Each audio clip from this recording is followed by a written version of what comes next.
இப்போ நீங்கள் வந்து செலிபிரிட்டிஸ் வேலை செய்றீங்க, காமன் மேனோட வேலை செய்றீங்க. What is the difference? ஒரு செலிபிரிட்டிக்கும் ஒரு காமன் மேனுக்கும் என்ன டிஃப்ரென்ஸ் வந்து நீங்கள் ரியலைஸ் பண்ணியிருக்கீங்க மேக்கப் பொறுத்த விஷயத்தில்? செலிபிரிட்டிஸ் பொறுத்த வரைக்கும் நம்ம ரொம்ப டியூவியா போவோம். ஏன்னா வந்து பக்கத்திலேயே நம்ம இருப்போம். எந்நேரமும் வந்து டச்சப்காக. டச்சப்காக வந்து நம்ம இருக்கிறதுனால.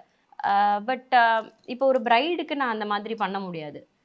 ஏன்னா வந்து நான் ரொம்ப டியூவியா பண்ணேன்னா அது இமீடியட்டா ட்ரான்ஸ்ஃபர் ஆக ஆரம்பிச்சிரும். ஸோ அது அண்ட் கேமராஸ் இப்போ ஒரு டிவிசிக்கெலாம் நம்ம வந்து ஒரு இது பண்ணுறோம், இல்லை சினிமாவுக்கு மேக்கப் பண்ணுறோம் அப்படின்னா வந்து அந்த மேக்கப் வந்து ரொம்ப ரொம்ப நேச்சுரலாக பண்ணணும். பட் பிரைடலுக்கு நம்ம அப்படி பண்ண முடியாது. பிரைடல் மேக்கப்புங்கிறது கொஞ்சம் டிஃப்ரெண்ட்டாக இருக்கும். அந்த அளவுக்கு நேச்சுரலாக நம்ம பண்ண மாட்டோம். பட் ஏன்னா வந்து ஃபோட்டோஸ்லாம் எடுக்கும் போது 4K கேமராஸில் எடுப்பாங்க. 4Kஸில் எடுக்கும்போது எல்லாமே அப்படியே தெரியும், ரொம்ப க்ளோஸ்அப்பில் எடுப்பாங்க. ஸோ கான்டோர்லாம் கொஞ்சம் பெட்டராக பண்ணணும்.